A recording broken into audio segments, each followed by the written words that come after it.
It's official, the dam has broken. The old political order in Britain has collapsed under the heavy weight of its own hypocrisy. At the heart of this once-in-a-century revolt stands a man whom the establishment dismissed, mocked, and underestimated for years, Nigel Farage. The House of Commons, once a place of decorum and ritual, has now turned into a battlefield marked by shouting matches, resignations, walkouts, and emergency lockdowns. While Christama hides behind press releases and legal teams, Farage is doing what few thought possible, leading a constitutional uprising from within Parliament itself. For those fed up with the political games tearing Britain apart, now is the time to stand up. By subscribing, you can join a growing community demanding truth, accountability, and leadership that genuinely listens. We uncover the stories the mainstream refuses to touch, and we do it for you. This is our country, and together we can take it back. This is no longer about one party gaining a few seats. It is a revolution fueled not by ideology, but by the collective betrayal felt by ordinary people at the hands of a government that long ago stopped listening. The writing has been on the wall for months, and now the numbers confirm it's 68% of British voters no longer believe Labour represents them. Why? Because under Starmer, Labour has become the party of rules for you, loopholes for us, championing activist causes, woke dogma, identity lectures, and open-door immigration policies, all while working families face crushing taxes and rising crime in their communities. British voters were promised competence, but instead they received chaos cloaked in elite arrogance. Labour pledged border control, yet 55,000 illegal boats. After 55,000 illegal crossings, Britain's southern coast now resembles a welcome mat rather than a sovereign border. Local town councils are overwhelmed, budgets are collapsing, and veterans are forced to sleep rough while illegal arrivals are accommodated in hotels and given debit cards. Meanwhile, Labour remains silent, offering only more cultural sensitivity briefings, denial, and cowardice. People have reached their limit. Into this storm of disillusionment and anger steps Nigel Farage, not as a protest candidate or media personality, but as the leader who recently secured a 74-seat majority in Parliament for Reform UK with just over 30% of the vote. This is no accident or statistical anomaly. It is a genuine movement born not in ivory towers or focus groups, but in working men's clubs, market stalls, council flats, truck depots, fishing harbors, and town squares. A movement that speaks plainly, calls a crisis, and truly listens to the people who bear the country's burdens. While Labour MPs scrambled to defend their seats with polished speeches and hollow empathy, Farage stormed the Commons and initiated a no-confidence motion. At the dispatch box, he voiced what millions have thought for years. This Parliament does not serve the people. This government fails to protect them, and this Prime Minister does not represent them. He challenged them to put it to a vote, and if they lacked the courage to act, to show them the door. What followed was historic chaos. MPs screamed across the chamber. Labour benches were visibly panicked. Some members walked out, others erupted into shouting matches among themselves. Despite the Speaker banging the gavel repeatedly, order could not be restored, and security was briefly called in to de-escalate confrontations between members. At one point, a Reform UK MP had to be physically restrained after throwing a folder across the chamber at a Labour frontbencher who dismissed border security concerns as mere dog-whistle politics. The session quickly descended into chaos, with journalists calling it the wildest day in modern British parliamentary history. It was more than just anger. It was a collapse, the kind that cannot be fixed with a simple reshuffle or PR campaign, signaling the end of an era. Starmer stumbled, Keir was in hiding, and the Prime Minister was nowhere to be seen during this political firestorm. Starmer cancelled his scheduled press conference, avoided appearances in Birmingham and Newcastle, and reportedly secluded himself in closed-door crisis meetings with legal and party advisors. Even his own party is uncertain about his next move. Some MPs are pleading for his resignation to preserve dignity, while others plot internal succession. At least 7 prominent Labour MPs are reportedly preparing to defect to Reform UK. The man who once projected calm and steadiness now appears in full retreat, a prime minister without a mandate, credibility, or party support. What elevates Farage's uprising beyond mere political theatre is the substantial policy agenda behind it. Reform UK has introduced draft legislation to impose term limits of no more than 3 terms for all MPs, require binding public referenda on immigration, judicial reform, and tax changes, abolish the House of Lords and replace it with an elected Senate, and establish a legal recall mechanism allowing citizens to remove underperforming MPs midterm. This is not mere tinkering.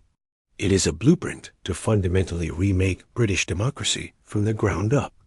This is a direct challenge to the stale, self-protecting establishment that voters have come to despise, and for once, it is striking a chord. These proposals are being embraced across the country, not only by the usual supporters, but also by former Labour strongholds, disillusioned centrists, and even young voters who feel betrayed by all sides. They demand change that actually delivers results. The political old guard is finished. Labour stands at 22.6%, the Tories at 17.9%, both in freefall. The duopoly is dead. The pretense that British politics is a choice between 2 nearly identical shades of failure has been shattered. The Conservatives, fractured and leaderless, have no solution. Their failures on immigration, crime, and economic stability handed the door to Labour, and Labour slammed it shut by betraying the very base that gave them a second chance. Now, both parties are outflanked by a movement that voices what people truly think. Reform UK rejects polite politics. It is brutal, populist, clear, and unapologetically committed to British sovereignty, and it is working. People demand accountability, not apologies. This struggle is no longer left versus right. It is citizens versus elites. Working people are exhausted by politicians who live in gated homes and send their children to private schools while preaching equity and diversity. They are weary of soaring knife crime while police march in parades. They are fed up with being told to tighten their belts while government officials jet off to climate summits and donor galas. They are tired of being ignored, mocked, and taxed into oblivion. And when they finally rise up and vote for those who call out the far left, they are smeared, branded extremists, and labeled uneducated, xenophobic, and dangerous. That narrative has now collapsed because Reform UK has just won, and this is only the beginning. Nigel Farage commands a majority in Parliament, but he is not stopping there. He has pledged a full audit of government spending, a public inquiry into the collapse of immigration enforcement, and a new national contract that prioritizes Britain first. The Speaker has confirmed that a general election could be triggered early if Labour MPs resign en masse or refuse to support Starmer in a confidence vote, which many believe is imminent. Meanwhile, Reform UK is preparing aggressively ramping up candidate vetting, flooding the airwaves, and opening local offices across the country. The political reset is underway. The collapse of the Commons is not exaggeration. It is reality. This is a moment future generations will study, the moment when decades of arrogance, neglect, and corruption finally face their reckoning. Labour's collapse is not just the decline of a party. It is the death of a political religion brought down by its own refusal to listen. Nigel Farage did more than tap into public frustration. He transformed it into power. For the first time in decades, the people are in charge again. The establishment would be wise to take note. A new Britain is being born. What we are witnessing is nothing short of a revolution, not with guns or barricades, But with ballots, raw fury, and the unyielding resolve of a betrayed populace, the old political order has crumbled. Labor has been decimated. The Conservatives are leaderless, directionless, and irrelevant. Meanwhile, the reform movement once dismissed as fringe now stands, fueled by Nigel Farage's relentless voice, on the brink of rewriting Britain's future from the ground up. This marks the end of managed decline, and the era of polished politicians spouting empty promises, while the country crumbles around them. The change didn't come from the usual corridors of power. It came from places like Grimsby, Burnley, Rotherham, and Clacton-on-Sea. It came from everyday people who work hard, pay their taxes, raise families, serve in the military, and love their country people, who for decades were told to keep quiet and endure the pain. But they found their voice again. A nation is reborn as its people reclaim control. Britain isn't just switching parties. It's changing direction. For years, the elite political class insisted the British public's choices didn't matter, whether voting blue or red. They faced the same mass immigration, stagnant wages, failing infrastructure, broken schools, and foreign courts dictating UK policy. The so-called progressive consensus became a prison, a government run by insiders. For insiders, Parliament turned into a stage for performative politics, where MPs debated issues irrelevant to real lives while ignoring soaring crime, the NHS collapse, housing crisis, and mounting national debt. That era is over. The people have demanded their country back, delivering their verdict with fire. Reform UK seized power not by playing the old game better, but by refusing to play it at all. They tore up the script. No more pretense, no more management. Jargon, just plain truth, straightforward promises, and a pledge for national renewal. Labour's corpse lies as the price of betrayal. Keir Starmer's party didn't merely fall, it imploded. After years of flip-flopping on Brexit, indulging in niche culture wars, and protecting an elite insider class, Labour lost its soul. The party that once represented coal miners, steelworkers, and dockers has now become the domain of Twitter activists, student union types, and millionaire landlords in Islington. How could Labour justify record levels of immigration while British veterans sleep in bus stations? How could they defend placing biological men in women's prisons? How could they promise tax reform while their own frontbenchers exploited offshore loopholes? The answer is simple: they couldn't, and voters punished them mercilessly. Starmer himself has become a ghost. His name elicits laughter in Parliament, his own MPs avoid him in the corridors, and his media allies remain silent. His legacy is a brief, hollow reign, marked by evasion, platitudes, and betrayal. History will remember him not as a reformer, but as a man who stood for everything and therefore nothing. Meanwhile, the Conservatives have become a cautionary tale of political hubris. Given the opportunity to build a post-Brexit Britain, they repeatedly failed from May's, dithering to Johnson's chaos and Sunak's technocracy. The Tories proved they could win power but not govern. They kept taxes high, allowed boats to cross the Channel, danced to the EU's tune, failed to rebuild the NHS, and worst of all, lost their voice. By the time Reform UK emerged, the Tories had nothing left but fear-mongering warning.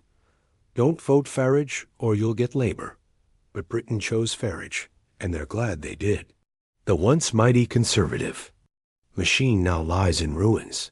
Senior MPs are quitting politics. Donors have fled. Constituency offices sit empty. It is no longer a party. This is an obituary for the old political order. The Farage doctrine is now in command, and its core is simple: order and freedom.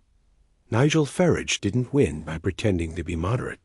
He won by boldly saying what millions were already thinking, with no apologies.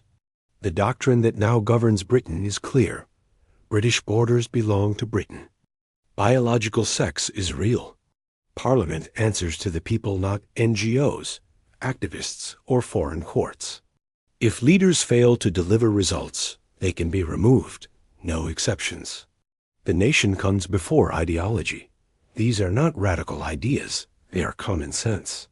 Yet in the old Britain, common sense was banned. No longer. The Reform UK majority has already signaled a legislative juggernaut is coming. Emergency bills are being drafted. Immigration caps will become law. Gender self-identification policies will be repealed. Knife crime will be treated like terrorism. The influence of the European Court of Justice will be reviewed. And net zero mandates will be scrutinized. Most importantly, the people will vote directly on major issues, because referenda are not a threat to democracy. They are democracy itself. The Commons is transforming from an elite club into a true people's house. Inside, the old elites are rattled. Some can barely hide there. Contempt. Labour backbenchers were seen shaking their heads as Farage spoke passionately of national pride. One Conservative MP dismissed Reform's plans as populist poison. But the truth is, populism simply means listening to the people. What terrifies the establishment most is that Farage isn't afraid of them. He speaks plainly, doesn't flinch, and no longer needs their approval. He has the people's support. In one electrifying speech, Farage declared, "This Parliament belongs to the people again. We will not apologize for protecting our borders." This is an obituary for the old political order. The Farage doctrine is now in command, and its core is simple: order and freedom. Nigel Farage didn't win by pretending to be moderate. He won by boldly saying what millions were already thinking, with no apologies. The doctrine that now governs Britain is clear. British borders belong to Britain. Biological sex is real. Parliament answers to the people, not NGOs, activists, or foreign courts. If leaders fail to deliver results, they can be removed, no exceptions. The nation comes before ideology. These are not radical ideas, they are common sense. Yet in the old Britain, common sense was banned. No longer. The Reform UK majority has already signaled a legislative juggernaut is coming. Emergency bills are being drafted. Immigration caps will become law. Gender self-identification policies will be repealed. Knife crime will be treated like terrorism. The influence of the European Court of Justice will be reviewed. And net zero mandates will be scrutinized. Most importantly, the people will vote directly on major issues, because referenda are not a threat to democracy. They are democracy itself. The Commons is transforming from an elite club into a true people's house. Inside, the old elites are rattled. Some can barely hide their contempt. Labour backbenchers were seen shaking their heads as Farage spoke passionately of national pride. One Conservative MP dismissed Reform's plans as populist poison. But the truth is, populism simply means listening to the people. What terrifies the establishment most is that Farage isn't afraid of them. He speaks plainly, doesn't flinch, and no longer needs their approval. He has the people's support. In one electrifying speech, Farage declared, "This Parliament belongs to the people again. We will not apologize for protecting our borders." This is an obituary for the old political order. The Farage doctrine is now in command, and its core is simple: order and freedom. Nigel Farage didn't win by pretending to be moderate. He won by boldly saying what millions were already thinking, with no apologies. The doctrine that now governs Britain is clear. British borders belong to Britain. Biological sex is real. Parliament answers to the people, not NGOs, activists, or foreign courts. If leaders fail to deliver results, they can be removed, no exceptions. The nation comes before ideology. These are not radical ideas, they are common sense. Yet in the old Britain, common sense was banned. No longer. The Reform UK majority has already signaled a legislative juggernaut is coming. Emergency. Bills are being drafted. immigration caps will become law. Gender self-identification policies will be repealed. Knife crime will be treated like terrorism. The influence of the European Court of Justice will be reviewed, and net zero mandates will be scrutinized. Most importantly, the people will vote directly on major issues, because referenda are not a threat to democracy. They are democracy itself. The Commons is transforming from an elite club into a true people's house. Inside, the old elites are rattled. Some can barely hide their contempt. Labour backbenchers were seen shaking their heads as Farage spoke passionately of national pride. One Conservative MP dismissed reform's plans as populist poison. But the truth is, populism simply means listening to the people. What terrifies the establishment most is that Farage isn't afraid of them. He speaks plainly, doesn't flinch, and no longer needs their approval. He has the people's support. In one electrifying speech, Farage declared, "This Parliament belongs to the people again. We will not apologize for protecting our borders." This is not just a lofty ideal. With a Reform UK majority and cross-party support from disillusioned backbenchers, these reforms are firmly on the table. Farage has pledged to bring the People's Contract to a national referendum within 18 months, and unless the elite chooses to defy democracy once again, they will have no choice but to accept the will of the people. For too long, Britain has been governed by a class that spoke at the public rather than for them. They dismissed our culture, labeled our history shameful, branded borders as racist, patriotism as dangerous, and insisted that government functions best in secrecy. But the people saw through these falsehoods and have now spoken loud and clear. This is not merely a political shift, it is a national awakening. The betrayal is over, the silence is broken, and the excuses have run out. From this moment forward, Britain belongs to its people again. With Reform UK at the helm, the old system is finished, and a new era has begun. No more apologies, no more compromise, only accountability, sovereignty, and truth. This is the new Britain, and it has only just begun. The streets once filled with resignation now pulse with purpose. You can feel it in towns once written off by Westminster politicians. Hear it in the defiant chants outside Parliament, and see it in the faces of families who finally believe someone is listening. Across the nation, momentum is building. Reform UK rallies are packed with first-time voters standing shoulder to shoulder with lifelong Labour and Tory defectors. Local councils, once bastions of complacency, are being seized by candidates who promise to serve rather than rule. Bureaucrats are scrambling to keep up. Civil servants are being told that business as usual is over. And Farage isn't backing down. He's only just getting started. Once dismissed as a clown, a gadfly, and a disruptor, he is now the Prime Minister in waiting, supported by a movement that refuses to be mocked, silenced, or ignored any longer. For decades, the political class convinced themselves that the people wouldn't fight back, that they would merely grumble, vote, and forget. But this time, the people remembered. They remembered the lies, the broken promises, and the arrogance, and they rose up. This is the moment the tide turned, the day the establishment was evicted, and the beginning of a future shaped by working people, not ruling elites. Britain has finally remembered who it is, and now the country is moving forward, not with fear, but with fire.